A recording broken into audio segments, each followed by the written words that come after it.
Hello fellow League players, we'll be going over role-specific videos for each of the 5 roles: top, jungle, mid, ADC, and support, starting with top. Top lane is a 1v1 lane. It's like an island. Your whole team might be dying, killing, taking objectives, raging. But in the top lane, it's just you and your lane opponent. You don't care about what's happening around the map, you just care about your 1v1. So, if you love to test your mechanics and say top diff, better top wins, this is the role for you. Most top lane champions are melee. There are some ranged top laners, but don't worry about them for now, only degenerates play them. For the melee top laners, they are divided into fighters or bruisers, and tanks. Fighters deal decent amount of damage, and they're decently tanky as well. Getting on top of the enemy, especially the backline, is your main goal. Tanks are tanks. They have decently low damage, but are very beefy. Tanks have a lot of CC and are the engage in team fights. Let's talk about the lane itself. Top lane has the most counter matchups. For example, Champion A shits on Champion B, but Champion C will shit on Champion A. This is why knowing your matchups are so important in the top lane, because it's essentially a 1v1. However, that doesn't mean you should just give up if you get countered. If you play well, you can still win the lane. Another important thing about top lane is your summoner spells. Most top lane champions take the summoner spell Teleport. Teleport will teleport you to an allied object, like a turret, or a minion, or a ward. No TPing on champions though. You can use it to get back to lane, so you can get EXP and gold from minions. You can also use it elsewhere on the map during a fight, so instead of a 1v1, you TP down and make it a 2v1 and penetrate the enemy.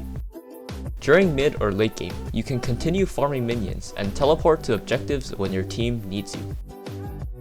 A good rule of thumb is to use your first TP to lane to extend your lead, and when it's off cooldown, use your second TP outside of lane to help your teammates. Some top laners prefer to teamfight because of their good engage, whereas other top laners are duelists and excel at 1v1s.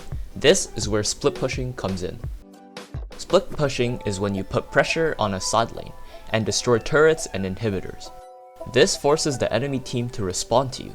If your champion excels at 1v1s or you're really fed, the enemy has to send at least 2 people to deal with you.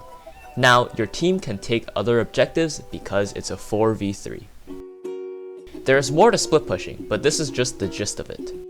Other players can split push too, but top laners are the best at it because of their 1v1 nature. That's all the main points for a top laner. Let's introduce an easy, beginner-friendly top lane champion to get you started. His name is Darius.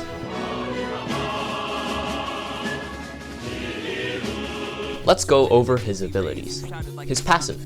Whenever he auto-attacks someone or applies damage-dealing abilities, it applies a stack of hemorrhage on the enemy, maximum 5 stacks, and it disappears after a bit. You can see the stacks on top of the enemy. Each stack deals continuous damage, like a bleed. Once you hit 5 stacks, you turn into Chad Darius. Your attack damage increases and whoever you hit will instantly apply 5 stacks to them. For his Q, Darius swings his axe around him, dealing damage in a circle. Try to hit enemies with the outer edge because it does a lot more damage. And it applies a stack of hemorrhage.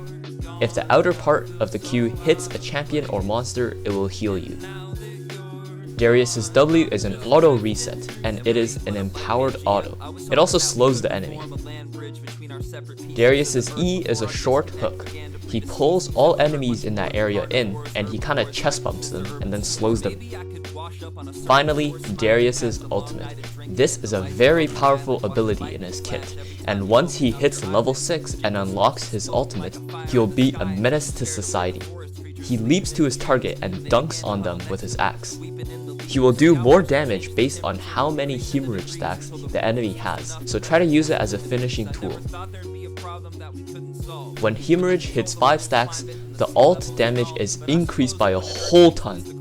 If you think this isn't busted enough, his ulti cooldown resets whenever he kills with his ult. Adding to that, if you kill someone with your ulti, you can apply max stacks of hemorrhage to anyone in a span of time. Your level 1 is decently good because of your passive. When you hit level 3, try to do this combo: E to hook them in, W to slow them, so it guarantees the Q. You don't always have to do this because the E is a pretty long cooldown. In teamfights, try to get 5 stacks of hemorrhage or kill someone with ult. Then, just run into them, Q to apply 5 stacks to everyone, and dunk away. Darius is one of the top laners who doesn't take TP. Instead, he takes Ghost. Why? Imagine a Darius with ult and he presses Ghost and just runs at you. I would shit my pants. For ability max order, runes, and items, just go to u.gg and it'll give you a full list of them for your champion. Here's a quick tip from the SOLOBOLO master himself, Andrew Song. Andrew, what would you like to say? Darius is good. That's it for our top lane guide. Hopefully this will resonate with some of you and you will want to main top lane.